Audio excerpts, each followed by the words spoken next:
后来乡亲啊，有网友来铺文，讲伊一个灵感，甲这个卤肉饭南牛菱糕，想袂到意外真好食。啊，这个影片献光了后，有袂少的网友话讲真俩讲无法度接受，都参真爱食甜的台南人嘛讲，这味台南人唔食。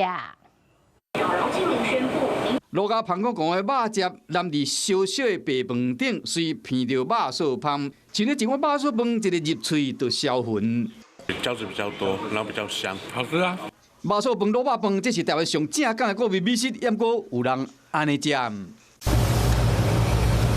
直接南牛菱糕，将这个牛菱糕甲肉臊搅搅咧，有网友分享这款的食法，影片一个公开了后，袂少网友讲无人安尼伫食的，被称之为专藤城市的台南上爱食甜的市民，有啥物看法？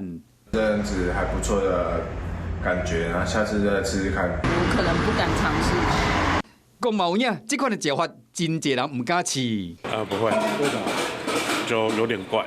试试看也不错啦，还蛮有趣的。到底牛菱糕南卤肉饭食起来是啥物滋味？我觉得其实吃起来还蛮好吃，它其实蛮对味的，就是比较甜的肉燥饭。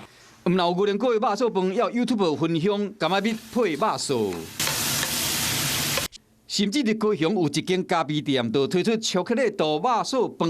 肉臊饭的面顶放巧克力豆，想袂到真受欢迎。这特殊的食法都在人的口味。Hello， 我是主播王韵竹。想要抢先掌握最及时的新闻资讯吗？赶快订阅、按赞、开启小铃铛，随时锁定华视新闻 YouTube 频道。